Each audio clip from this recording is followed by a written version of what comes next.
अबे धन सिंह इतना सुतु है यार। तेरी तो दहशत है। मैं श्रीनगर में बहुत चर्चित आदमी, बहुत सारी दुकानों में बैठा रहता हूँ। मुझको दुकानदारों ने कहा यहाँ मत बैठना भैया, ये धन सिंह जो है हमको जो है जीने नहीं देगा, हम नहीं बैठते। फौजियों का आंदोलन है। हमने गृह मंत्रालय को 1000 चिट्ठियां भेज दी आरटीआई कि कभी इस प्रदेश के लोगों ने कभी राज्य के विरोध में या देश के विरोध में कोई नारा लगाया हो तो बताइए, लेकिन ऐसा नहीं। आपने रेल लाई, रेल तो 1935 में मैं तो चाह रहा था 10-20 साल अगर अंग्रेज रह जाते तो रेल जो है 73 वो बंद चली जाती। उन्होंने तो 1935 में रेल की सर्वे कर दी और वो खुली सर्वे करी। मोदी जी ने क्या किया, पूरे पहाड़ को छेदने का काम किया। मोदी जी तुम्हारे बाप का केस नहीं है ये। मोदी जी तुम भारत के सबसे बड़े राष्ट्रभक्त नहीं हो, और मोदी जी तुम सबसे बड़े राम भक्त भी नहीं हो। तुम राम की आड़ में समाज को भ्रमित करते हो। तुम्हारे आदमी नमाज पढ़ते हुए आदमी को लात मार रहे, और मैं खुलेआम आपसे बोल देना चाहता हूं, हम तो ऋषिकेश से नीचे नहीं जाते। तुमने हमारे 42 आदमी मारे हुए उत्तराखंड आंदोलन में 94। हम अगर खालिस्तान की बात नहीं कर सकते या बंदूक नहीं उठा सकते, लेकिन ये पीड़ा हमारे हृदय में हमेशा रहेगी, मरते दम तक रहेगी। कैसा कानून है भाई? कोई कह रहा है आज हम कांग्रेस में हैं और कल बीजेपी में चले जाते हैं। मैं इनका डर का माहौल बताता हूँ। मैं श्रीनगर में बहुत चर्चित आदमी, बहुत सारी दुकानों में बैठा रहता हूँ। मुझको दुकानदारों ने कहा यहाँ मत बैठना भैया, ये धन सिंह जो है हमको जो है जीने नहीं देगा, हम नहीं बैठते। लेकिन दुख इस बात का होता है, अबे धन सिंह इतना सुतु है यार। तेरी जो दहशत है वो देखने लायक। और उसमें आपको चिंतन का प्रश्न ये है कि हमारी नपुंसकता धन सिंह जैसे लोगों को आगे बढ़ा रही है। परसों जो है सिद्धि का एक वो निकल रहा था शोभा यात्रा, शिवरात्रि को 8 तारीख। धन सिंह जी को सबसे पीछे बिठा दिया उन्होंने। उनको लगा यार मेरा अपमान हो रहा है, तो पीछे में से भाग लिया। तो मैं आपसे कह रहा हूँ गोदिया जी, रावत जी भी दिखाई दे रहे हैं, मैं आपसे कह रहा हूँ इनकी काट ये है। हमारे पास बहुत खतरनाक देवता है। अभी मैं काशी सिंह से बात कर रहा था, कोई चामुंडाई देवी खड़ी कर लो, कोई गोलू देवता ही खड़ी कर लो। कि क्योंकि ये जो औरतें हैं, इसमें एक चुटकुला मैं आपको सुना देता हूँ। मेरी एक बहन भाजपा की बहुत समर्थक है, मैं जहां पे जाता हूँ वो बोलती थी आप मोदी जी के खिलाफ क्यों बोलते हैं यार? बोली पहले तो 24 में भी मोदी जी आ रहा है, मैंने कहा 29 में भी आ जाएगा। कहने लगा कब नहीं आएगा? मैंने कहा जब तक तुम मरोगी नहीं।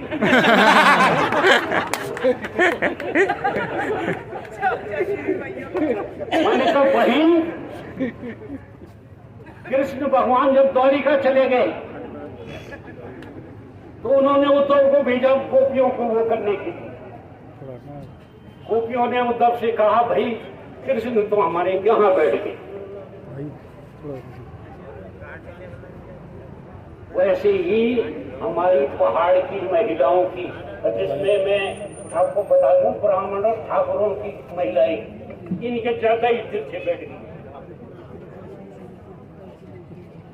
मैं नेगी से कह रहा था, बीरेन सिंह नेगी जी से, भाई गीता के वोट, जब गीता वोट देगी तो देखना पड़ेगा मैं तो गई खाई हूँ। क्योंकि इतनी संदेहास्पद, इतना आतंक, इतना झूठा प्रचार आपने भगवान राम के प्रति, तुम्हारा राम से कोई लेना देना नहीं है, इस रामचंद्र जी की हम बात करते हैं। राम राज्य, राम राज है आजकल। परसों एक कोतवाल को इसलिए हटा दिया कि वो गोदियाल जी वगैरह अंकिता भंडारी के उसमें चले गए। रातों रात वो जो है यहाँ से पीटी जी जो है।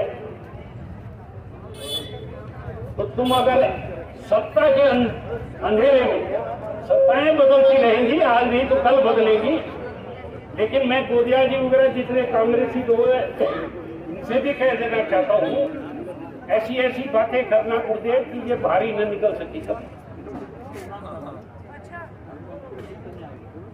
भू कानून की जहाँ बात है, भू कानून व्यक्ति के लिए है, मूल निवास व्यक्ति के लिए नहीं है। भू कानून जो है वो प्रदेश के लिए है, देश के लिए, गंगा के लिए, नदियों के लिए है। ये जो लोग बाहर से यहाँ आ रहे इनको कोई मतलब नहीं। मैं तो आपको बहुत पुरानी बात बताऊं, यहाँ कास्केट साइड से एक हुंडा जो है लड़कियों को वो कर देता था, सप्लाई करता था। मुझे 82 में चौहान साहब ने बोला, जिनका होटल है, मैंने कहा यार इस गाड़ी में एक बदमाश बैठा हुआ है, फलाना फलाना। मैंने कहा तो चल गया यार ये भाई साहब लड़कियां बेचता है। मैंने उसके गुरुजी से बोला बोड़िया के, अब गुड्डा गिरती क्या कर रहे हैं यार, तुम्हारे आदमी तो ऐसे ऐसे लुच्चे लफंगे काम कर रहे हैं। उसने तीसरे दिन उसको ठिकाने लगा दिया। मैं आपसे बोलूं ये पुल की तैयारी है, इसका बाप या इस तरीके के अपराधी ठिकाने लगाने के काबिल है। और जब सरकार नहीं करेगी, न्याय नहीं करेगा तो लोगों को करना चाहिए। और जो लोग व्यापार कर रहे हैं खूब करो व्यापार, लेकिन हमारी सरहदों, हमारी मान्यताओं को ध्यान रखिए। मैं 66 साल का हो गया हूं। मैंने उनसे भी बोल दिया है भाई काशी सिंगेरी से, कोई शहादत फहादत का बात हो तो हम तैयार हैं। अब हमारे काम है होनी। लेकिन मैं आपसे कहूं कि अगर भाजपा के खिलाफ खड़े नहीं होंगे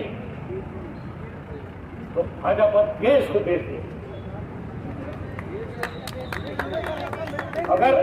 अगर संविधान के अनुसार देश नहीं चलेगा, देश के टुकड़े हो जाएंगे। इंडिया गेट है ना, इंडिया गेट 57,000 लोगों के नाम है उस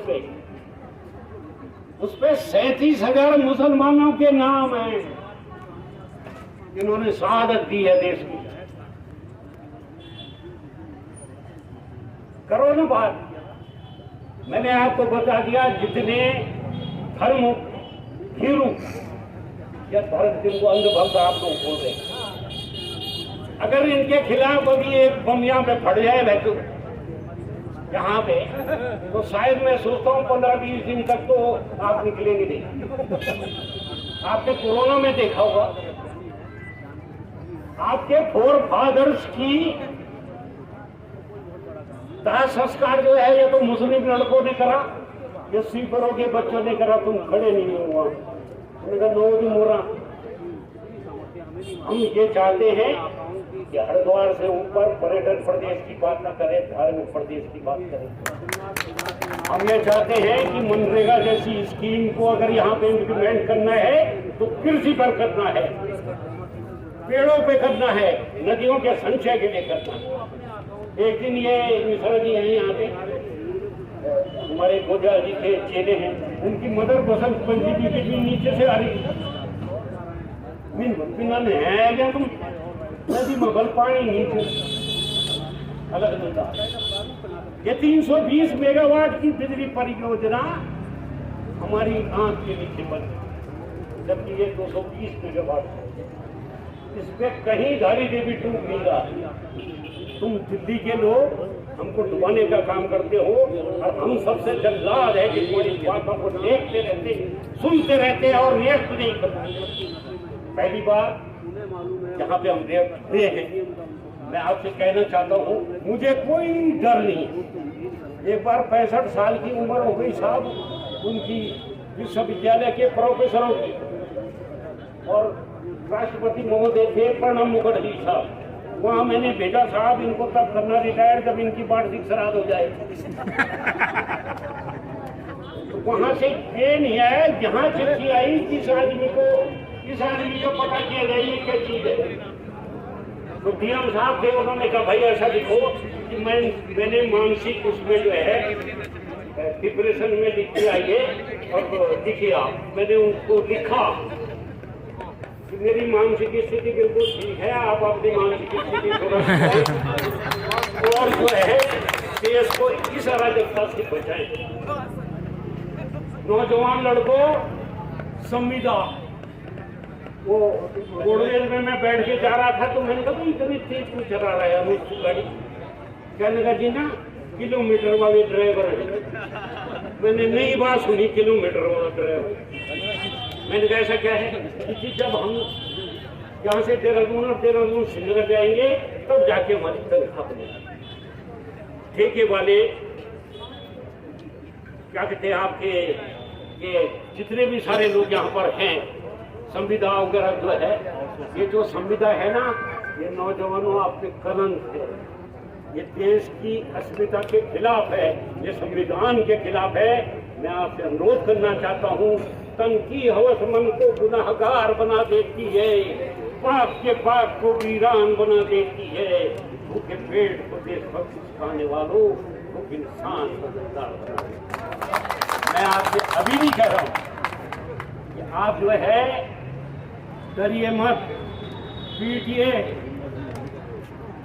इन बीजेपी वालों का तो इनका आचरण ही सुधार दीजिए। भाई हमारी जो माता बहनें हैं वो गली भी नहीं रह रही, रोज मीटिंग हो रही। कैसा श्री राम हुआ जी वो। हम आपसे अनुरोध करना चाहते हैं, प्रदेश को बचाना है तो प्रदेश के अनुसार बात करनी है।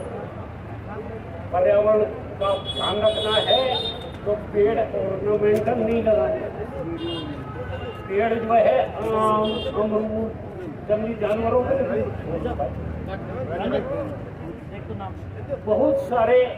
इन बातों के साथ मैं आपसे विदा लेता हूँ और लड़ाई लड़ते रहिए। बहुत अच्छा लगा मोहित बिंदी, नमन चंदोला, नोटिया जी, जितने भी लोग हैं, ये हमारे कांग्रेस लोग हैं सारे, छोटी और ये सारे लोग बहुत अच्छा काम आप कर रहे हैं और इस लड़ाई को लड़ते रहिए।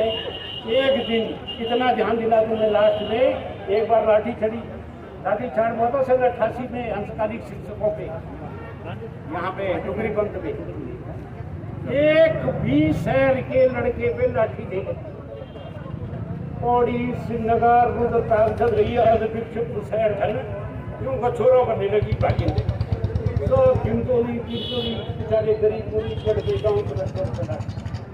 तो ये जो शहरी अर्धविक्षिप्त शहरों के लोग हैं ये भीड़ देख के आते हैं। आप संघर्ष करिए, ये फिर वैसे ही आ जाएंगे जैसे राज्य आंदोलन हुआ करता था। धन्यवाद, बहुत बहुत धन्यवाद स्वामी जी। हमेशा की तरह स्वामी जी ने